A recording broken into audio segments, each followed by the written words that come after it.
आजकाल तो बी डोकं काम करा ना बरं. तुला म्हणलं आंघोळीला पाणी ठेव मला, तर तो आज चुलीवर पाणी ठेवलं गरम करायला. अगं आता उन्हाळा आहे, फ्रीज मध्ये पाणी ठेवायचं थंड करायला. अहो त्या फ्रीजला जाऊ द्या चुलीत. पण मला सांगा, काल तुम्ही शेजारी सोबत पिक्चर पाहायला गेले होते म्हणे? नाही बरं भाऊ, आपण काही कोणासोबत पिक्चर पाहायला नाही गेलो. खरं सांगा सोनीश बाप्पा. तोही शपथ, मी शेजारनी संग पिक्चर पाहायला नाही गेलो. टोमॅटो खरात झालं तुमच्या माहिती शपथ. माया माईची चप्पल, मी शेजारनी संग पिक्चर पाहायला नाही गेलो. बाई सोनीश बाप्पा किती खोटं बोलू राहिले.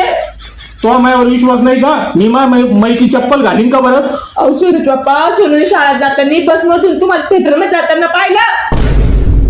तू सोन्याला नीट वळण लाव बरं. शाळेत जातो ना तर नीट जायचं, इकडं तिकडं थिएटर ते पाच कशाला जायचं? अहो तो थिएटरमध्ये पाहिजे नाही तर इकडे तिकडे पाहिजे. पण तुम्ही कसं काय गेले त्या बाईला घेऊन थिएटरमध्ये पिक्चर पाहायला? सांगा मला. सांगतो ना, आजकालचे पिक्चर फॅमिली संग बसून पाहण्यासारखे आहे का बरं?